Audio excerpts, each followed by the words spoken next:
As for Farmer Giles, when the blunderbuss went off, it knocked him off over flat on his back, and there he lay looking at the sky and wondering if the giant's feet would miss him as they passed by.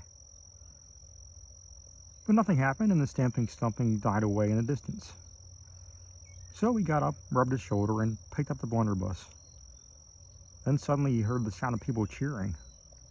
Most of the people of Ham had gone out looking out of their windows. A few had gone to put on their clothes and come out after the giant had gone away. Some were now running up the hill and shouting. The villagers had heard the horrible thump-thump of the giant's feet, and most of them had immediately gone under the bedclothes. Some of them had gone under the beds. But Garm was both proud and frightened of his master. He thought him terrible and splendid, and when he was angry, and he naturally thought that any giant would think the same.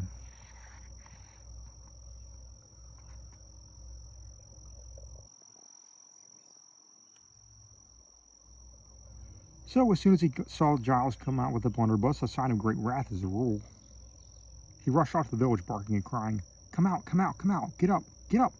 Come and see my great master, he is bold and quick. He is going to shoot a giant for trespassing, come out!"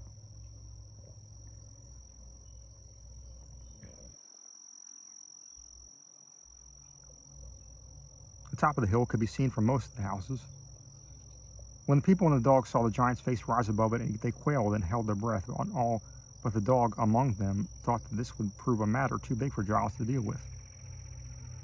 Then the blunderbuss went bang, and the giants turned suddenly and went away, and in their amazement, their joy, they clapped and cheered, and Garm nearly barked his head off. "Hooray!" they shouted. "That will learn him. Master Aegidius has given him what for. Now we will go home and die. He will go home and die and serve them right and proper." Then they cheered all again together, but even as they cheered, they took note for their own profit that after all this blunderbuss could really be fired.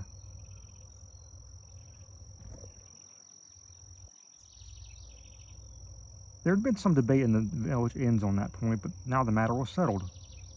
Farmer Giles had little trouble with trespassers after that.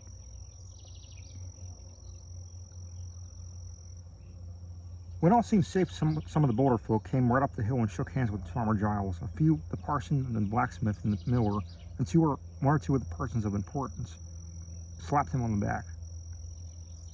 That did not please him, for his shoulder was very sore, but he felt obliged to invite him into his house.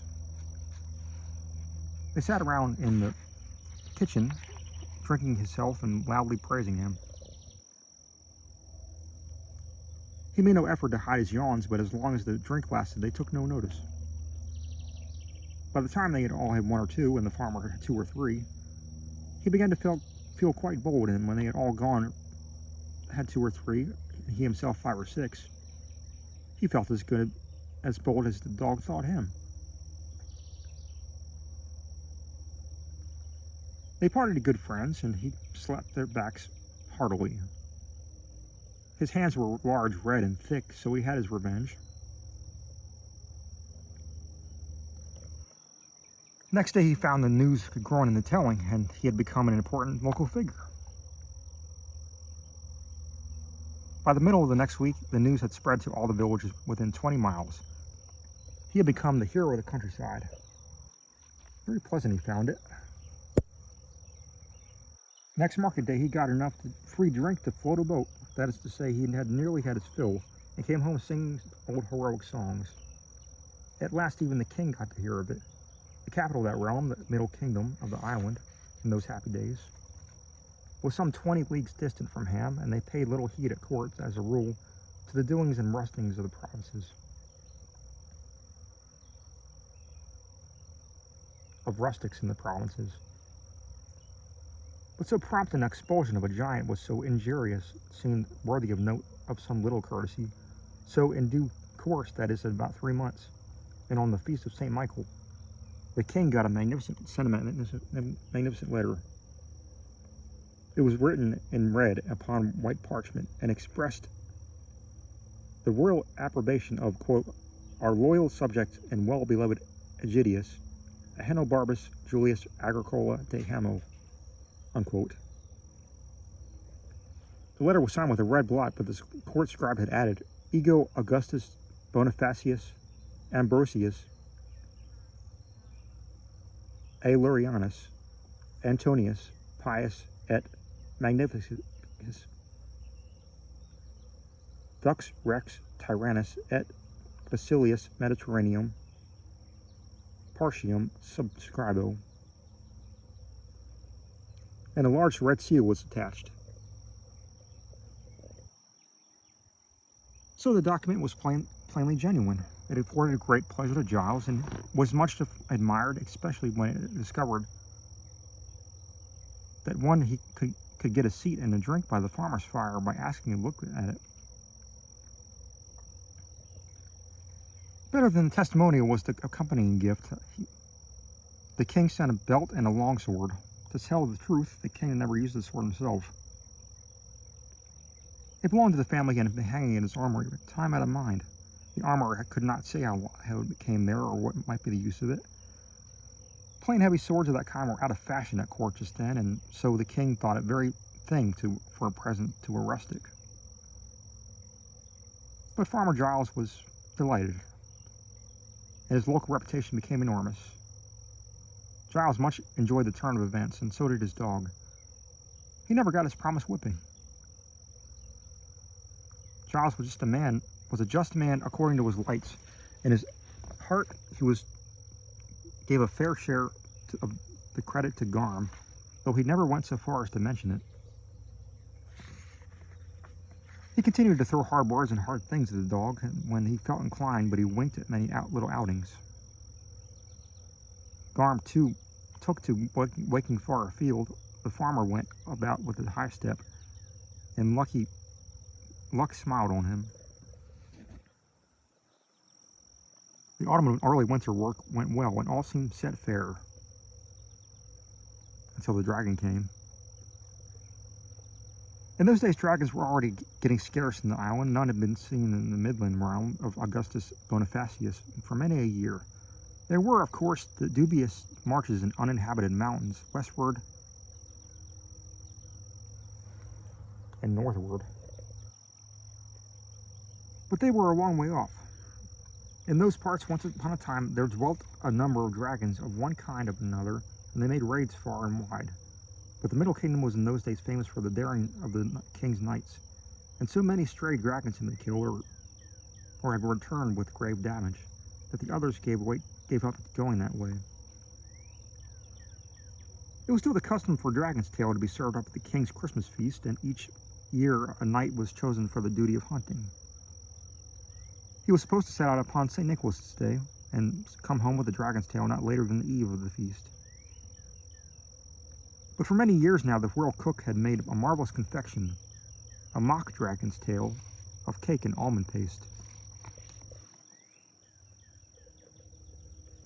with cunning scales of hard icing sugar.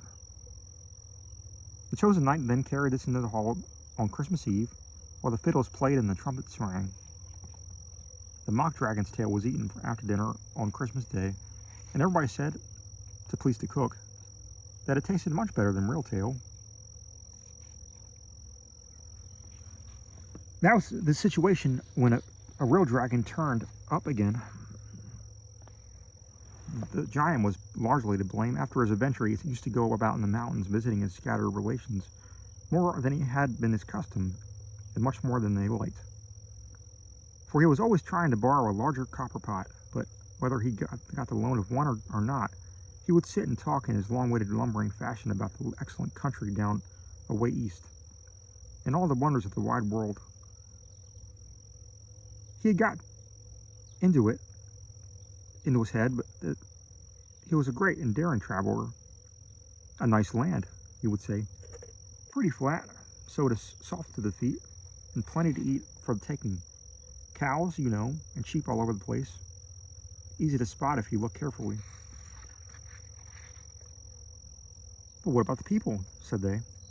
I never saw any, said he. There was not a night to be seen or heard, my dear fellows, nothing worse than a few stinging flies by the river. Why don't you go back and stay there, said they. Oh, well, there's no place like home, they say, said he. But maybe I shall go back one day when I have a mind. And anyway, I went there once, which is more than most folk can say. Now, about that copper pot, and these rich lands, they would hurriedly ask. These delectable regions full of undefended cattle. Which way do they lie? And how far off? Oh, he would answer, away east or southeast, but it's a long journey. And they would give such an exaggerated account of the distance he had walked in the woods and the hills and plains that he had crossed, that none of the less long-legged giants ever set out. Still, the talk got about. Then the warm winters followed by a hard winter. Warm summer was followed by a hard winter. It was bitter cold in the mountains, and food was scarce. The talk got louder. Lowland sheep and kine from the deep pastures was much discussed. The dragons pricked up their ears. They were hungry, and these rumors were attractive. So, knights are mythical, said the younger and less experienced dragons. We always thought so. At least they may be getting rare, thought the older and wiser worms. Far and few and no longer to be feared. There was one dragon who was deeply moved.